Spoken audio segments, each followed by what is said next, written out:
Native Americans after the massacre. Then came the outbreak of America's westward expansion. The United States announced through coaxing and deceit that Native Americans, who had lived for centuries, would no longer have land use rights.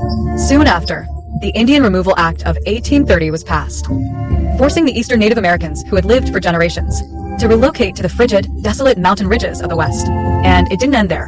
In 1809, after President Lincoln, who championed racial equality, took office, he once again carried out an inhumane massacre against Native Americans. Lincoln issued a regulation that any American could, by paying a $10 fee, receive 160 acres of land in the West, and after 5 years of use, claim ownership of that land. After this act was enacted, the only piece of land owned by Native Americans was quickly and forcibly seized by Americans. During this time, the Native American tribes were subjected to thousands of military attacks, with many Native American villages massacred overnight. Even in 1862, Lincoln, for the 39 captured Native American chiefs, without any judicial proceedings, executed them by hanging at a rate of one every 10 minutes. This continued for over 100 years. Native Americans, driven to the point of having no way out, began to fight back desperately, and thus launched famous battles such as the Red Cloud War and several other renowned engagements, even managing to eliminate many American troops. These uprisings caught the American military off guard. Fearing the situation would continue to deteriorate, the U.S. forces then pretended to negotiate on the surface, while behind the scenes targeting the buffalo that Native Americans depended on for survival. They had soldiers disguise themselves as hunters to carry out a slaughter of the American bison, making this operation a key military mission. There were even high-ranking officials who chanted slogans, claiming that for every extra buffalo killed, there would be one less Native American. Under the barrage of American guns and artillery, herds of bison fell by the dozens. According to related data, one American soldier killed 4,280 buffalo in just 1 year.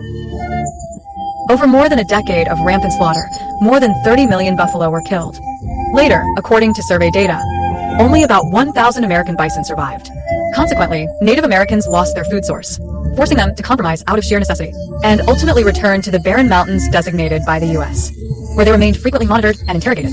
According to the 1900 census, in just a few centuries, Native Americans, who once numbered 40 to 50 million, only about 50,000 people survived. A once glorious nation that led the lands of the Americas was forever handed over to new masters amid countless massacres. Yet the remaining few Native Americans. Do you think the United States would show any leniency? In fact, quite the opposite occurred. For the Native Americans who lost control of their land, the federal government aimed for complete eradication, not only through physical slaughter, but also by completely transforming their mindset to erase any hatred that Native American descendants held towards Americans. For decades following this transformation, Native American children were forcibly sent to boarding schools. At these schools, Native American children lived in squalid, chaotic conditions. The starving children endured various humiliations from white people. The beaten Native American children let out heart-wrenching cries on campus.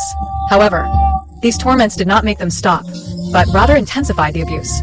Poor children, whose childhood should have been beautiful, were subjected to inhumane oppression, torment, abuse, and humiliation, with everything forced to conform to white standards.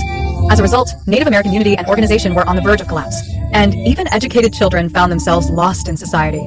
Psychological shadows have been fixed since childhood. The robbers repeatedly talk about racial equality, claiming to open the minds of Native Americans and promote development and so on. In reality, it was a centuries-long genocide and invasion of this tribe. The plight of Native Americans was caused by the selfishness and greed of colonizers. They occupied the indigenous people's land, destroyed their homes, and took their lives. Holding high the banner of ideals and freedom, they acted recklessly on others' land. In today's world, people yearn for peace, yearn for harmony and diversity and friendly coexistence. Different races, people of different skin colors and cultures, should mutually tolerate and learn from each other. Building a community with a shared future for mankind is the only way to keep human civilization thriving and growing stronger.